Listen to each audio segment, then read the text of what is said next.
এরপরে বলেন দেখো মৃত্যু জমিনকে কেমনে জিন্দা করি। আল্লাহুল্লাযী আরসালার রিয়াহা ফাতুসিরু সাহাবা ফাসুকনাহু ইলা বালাদিম মাইতিন ফাআহইয়ানা বিহিল আরদা বা'দা মাউতিহা কাযালিকান নুশুর। আমি আল্লাহ রাব্বুল আলামিন ওই সমুদ্রের নোনা পানিগুলোকে, সমুদ্রের লবণাক্ত পানিগুলিকে বাষ্পীয় আকারে উত্থিত করে মেঘমালায় পরিণত করি, আর এরপরে বাতাসকে হুকুম করি বাতাস এই মেঘটারে টেনে নিয়ে যাও অমুক জায়গায়। মেঘ চলে এলো, আল্লাহ রাব্বুল আলামিন বলেন মেঘ এবার বিন্দু বিন্দু করে বৃষ্টি বর্ষণ করে দে। আমার হুকুমে ওই পানিগুলি বৃষ্টি হয়ে বিন্দু বিন্দু হয়ে জমিনে পতিত হয়।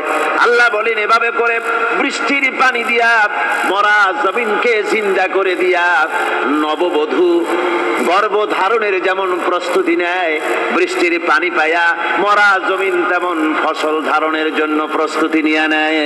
সুবহানাল্লাহি ওয়া বিহামদিহি। এইটা যেভাবে আমি করি কাযালিকান নুশুর, এইভাবে করে তোমাদের কি কিয়ামতের দিন আমি জিন্দা করতে পারবো?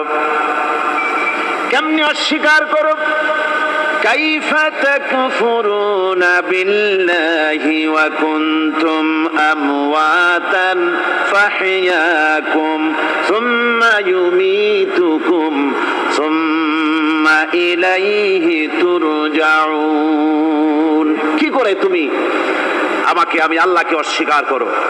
কুনতুম আমওয়াতান, তুমি ছিলে নিষ্প্রাণ, ফাহইয়াকুম, এরপরে আমি তোমাকে জিন্দা করলাম, সুম্মা ইউমীতুকুম, এরপরে তোমাকে আমি মৃত্যু করব, সুম্মা ইউহয়ীকুম, এরপরে তোমাদেরকে আবার আমি জিন্দা করব, সুম্মা ইলাইহি তুরজাউন, এরপরে তোমাদের সকলকেই আমার কাছে ফিরে আসতে হবে। দেখেন না, আমরা যখন মানুষকে কবরে রাখি, কবরে রাখা তারপরে উপরে মাটি দিয়ে কি বলেন আপনারা? মিনহা খালাকনাকুম, পড়েন মিনহা খালাকনাকুম ওয়া ফিহা নুঈদুকুম ওয়া মিনহা নুখরিজুকুম তারাতান উখরা। এ বান্দা, এই মাটি দিয়া তোরে তৈরি করা হয়েছিল, এ মাটির ভিতরে রেখে গেলাম, আবার এই মাটি থেকে আল্লাহ রাব্বুল আলামিন তোমারে জিন্দা করবেন। কিয়ামতের ময়দানে সকলকে উঠতে হবে সেখানে আল্লাহর দরবারে। আল্লাহ পাক বলছেন বান্দা কেমনে অস্বীকার করো? ইন কুনতুম ফি রাইবিম মিনাল বা'স ফাইন্না খালাকনাকুম